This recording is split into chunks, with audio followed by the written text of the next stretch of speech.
Hey, it feels different, right?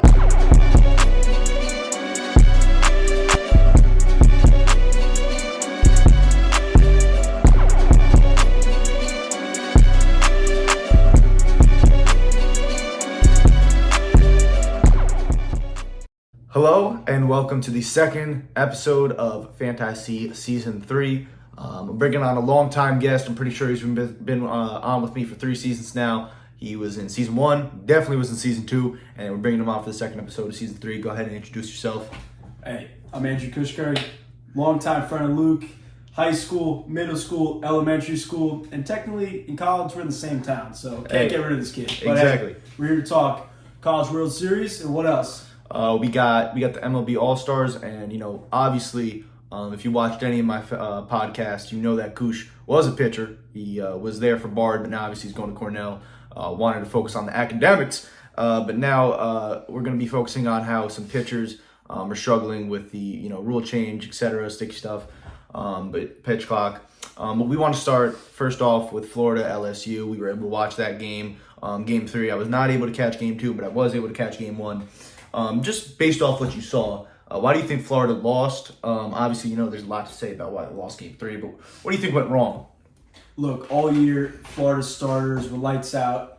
I mean, playing smaller schools like, let's say, University of Delaware is a lot different than playing LSU or Vanderbilt on a Saturday night. Exactly. So when you got a starter playing these great teams, you got to spot up, you got to be perfect. And, in the College World Series, Brandon Sproat started Game 1, Hurston Waldrep Game 2, and Jack Caglianone Game 3. And all of them kind of could not go the distance as you want for a starter, whereas most of the other starters for LSU were going the distance, pitching 6-7 innings, so that the bullpen had time to, gather up enough confidence going the game with big leads, and that's why LSU came out on top at the end of the day. Yeah, I'm trying to look up who pitched Game 3. I don't remember who pitched it for LSU, but whoever they were, I know they were in for 90 pitches or around 90 pitches. They commanded the game, at least what I felt like, pretty much up until they were out. They might have gave up. I mean, they clearly gave up that 2-run homer in the top or bottom of the second. But like Coosh said, I think the biggest takeaway from this game was the fact that Florida just couldn't really maintain that control. You look at the LSU team and obviously what they were able to do in Game 3 and the walk-off in Game 1. Game 2 was a little bit of the outlier, and you look at that and you say what went wrong from Game 2 to Game 3.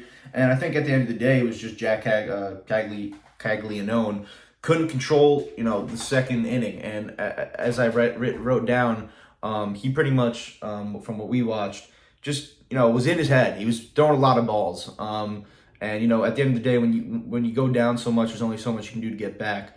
But one thing I do want to talk about is the hitting. Obviously, the LSU Tigers broke the record in Game 3 for most hits in a World Series game all time. What do you think goes into that? What do you think is the reason behind, getting in that groove, hitting? Because they, like we were watching, Florida was throwing them out there. I mean, there must have been like 7, 8 different pitchers, and they just, no matter what, were hitting it. So what do you think you got from that?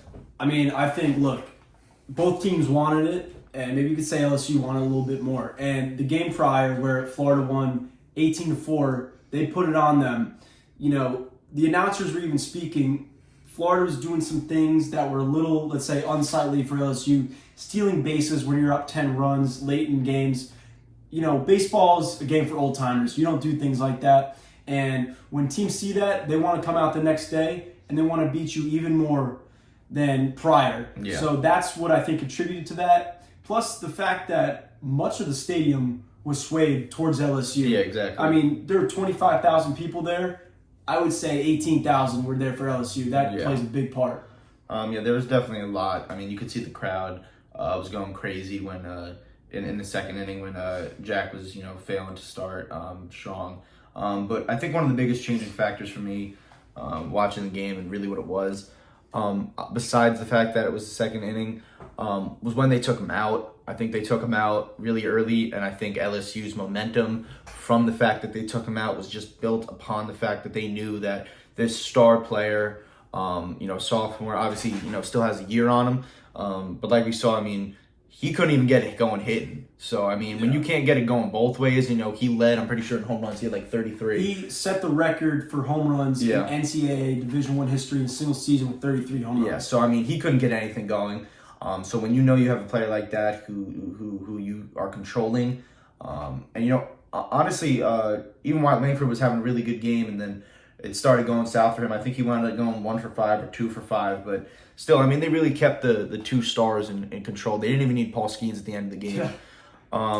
But it was really, really, really fun to watch. I wasn't able to catch the second game, in which Florida obviously blew them out. Coosh. And to add to that, Paul Skeens, #1 pitcher in the country, maybe in history of D1 baseball, did not even pitch in this series, which is insane. Yeah. And also, Jack Caglione, he's no slouch. He was a Golden Spikes Award finalist with Dylan Cruz and Skeens, batted above 330, had around a 3.3 ERA. This guy's no slouch. They call him Jack Tiny for a reason. But look, he only went 1 1/3 in his start. Yeah. As a team, if you get a guy out in the 5th inning, the hitters did their job. Yeah. They did it in the 2nd inning. So with that, I think that additionally added to LSU's confidence continuing further into the game. Yeah, no. It was a rough game to watch. To be, I mean, as a Gators fan, I wanted to shut off the TV. Yeah, no. I mean, he was getting lit up. But a lot of history was made in this game. Obviously, Ty Evans had a lot of home runs, 5 home runs, set that for the College World Series, and obviously the 25 hits, like I said, was a College World Series, most hits all time. But other than that, star players came out for LSU, not as much Florida, and that kind of kills it. But heading over into something different, a little less college, a little more MLB. I really wanted to focus on the All-Stars just because I remember looking at it 2 days ago, and the Blue Jays had a bunch of guys who were up for vote. None of them are actually leading right now. If you look at any single one of them, they're pretty much all in 2nd place or 4th place.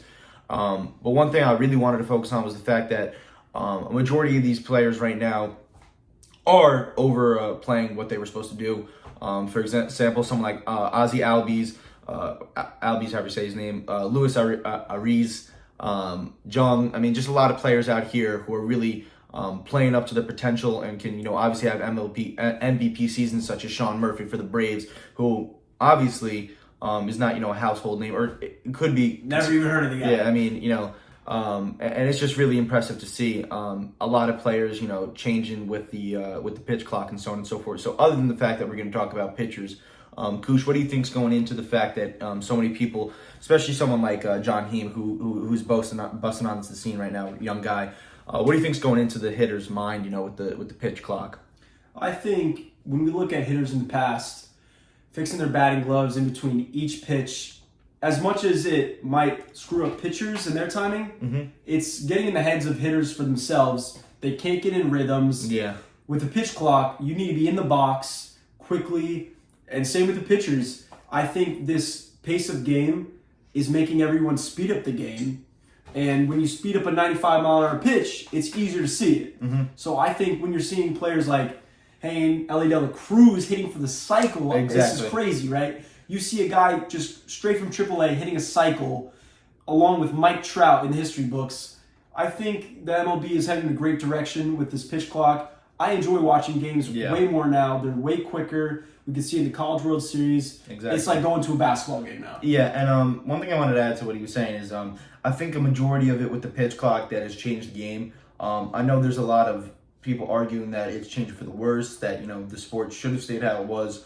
All the old-time baseball fans saying that, at the end of the day, it's just for the casuals.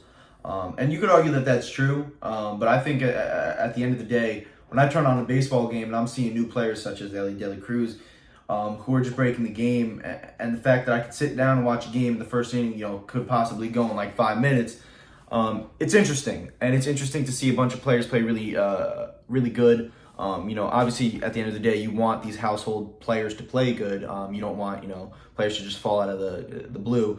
And to speak on that, I wanted to talk about players that have, such as Sandy Alcantara for the Marlins and Alek Manoah for the Blue Jays. I got a couple bullet points, obviously, written about, why pitchers could be struggling from what I've seen. But as I said, Coosh was a pitcher. What do you think it is with pitchers and so on and so forth that has been adjusting the game? And some players, obviously, like I said though, I wanted to say some of these guys Cy Young last year. I mean, literally a year ago, and they're Manoah just went down to the minors and he gave up 10 hits in like an inning. So yeah. So and you could also add to that Verlander winning a championship last year and definitely not pitching up to his potential this year. No. I think as a pitcher personally, I always like to work quick.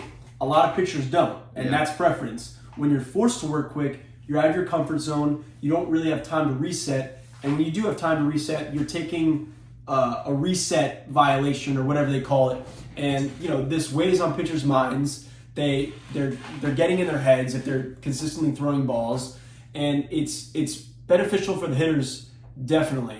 I also think we see still the sticky stuff and all these checks. It's still hurting pitchers that were used to pitching with pine tar and other substances, and they're still trying to find a way to figure it out and pitch with normal grips like normal people would. But there's a lot of different factors, and I think that hitters are at the greatest advantage they've ever been this year. Yeah. Something I wanted to look up before I did this was average game time for certain pitchers, because I was wondering the other day when I saw the fact that Manoah played so bad in the minors, and obviously that he was an all-star last year. I was really thinking, like, man, that's a crazy change to me. Like, no, like that's a fall off. That means you're bad at baseball when you're pitching 10 hits in the friggin' minors after being an all-star. And I really think from what I looked, Manoah almost led. I mean, he led on the team for average game time, like in longevity of game. And I really think, other than the fact that it's stamina for a pitcher like Manoah, who's a bigger guy, I think some of these pitchers just in general, and I know Coosh can speak on this. If you want to just take as much time as you want, step off the mound, be able to not take 15 seconds to really think about it, you can really get in the head of these batters, like he was saying. And I think the fact now that certain batters don't have to think, they know that it's just pitches.